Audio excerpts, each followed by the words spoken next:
ஓம் ஸ்ரீ சாய்ராம். பகவான் ஸ்ரீ சத்யசாய் பாபா அஷ்டோத்தரத்தில் 96வது திருநாமம் ஓம் ஸ்ரீ சாயி சாதுமானச பரிசோதகாய நமக என்பது. சாதுக்களின் மனதை தூய்மைப்படுத்துகிறவரை வணங்குகிறேன் என்று இதற்கு பொருள். பாபாவை பொறுத்தவரை சாதுக்கள் என்பவர்கள் துறவிகள் மட்டும் கிடையாது. ஆன்மீக பாதையிலே முன்னேற விரும்புகிறவர்கள் அனைவருமே சாதுக்கள்தான். அப்படி ஆன்மீக பாதையிலே நாம் முன்னேறி செல்ல வேண்டும் என்றால் நம் மனது தூய்மையாக வேண்டியது மிகவும் அவசியம். மனதை எப்படி தூய்மைப்படுத்துவது? அதற்கு சுவாமி காட்டும் ஒரு சிறந்த வழி நாம ஜபம், நாமஸ்மரணம். கடவுளின் பெயரை திரும்ப திரும்ப சொல்லிக்கொண்டே இருங்கள் என்கிறார். அது மட்டுமல்ல, அப்படி சொல்லும் பொழுது அந்த உருவத்தை தியானிக்கவும் வேண்டும். அதாவது ஆண்டாள் சொன்னாள் அல்லவா, வாயினால் பாடி மனதினால் சிந்திக்க என்று.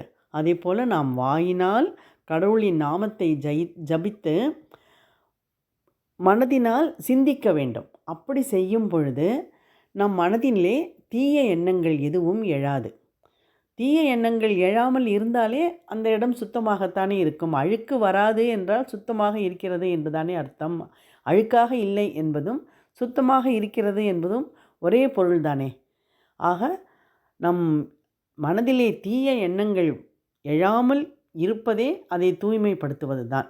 அப்படி தீய எண்ணங்கள் எழாமல் இருக்க வேண்டும் என்றால் மனதை வேறு நல்ல விஷயத்திற்கு திருப்ப வேண்டும். அதாவது இறை நாமஸ்மரணத்திற்கும் இறை உருவத்தை தியானம் செய்வதற்கும் அந்த மனதை பழக்கப்படுத்த வேண்டும். அப்படி படுத்தும் பொழுது அந்த மனது தூய்மையாகும்.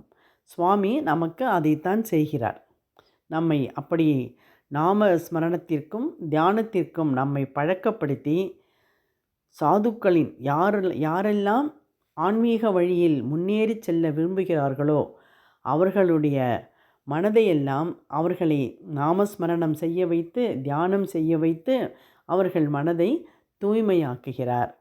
அப்படிப்பட்டவரை வணங்குகிறேன். ஓம் ஸ்ரீ சாயி சாதுமானச பரிசோதகாய நமக.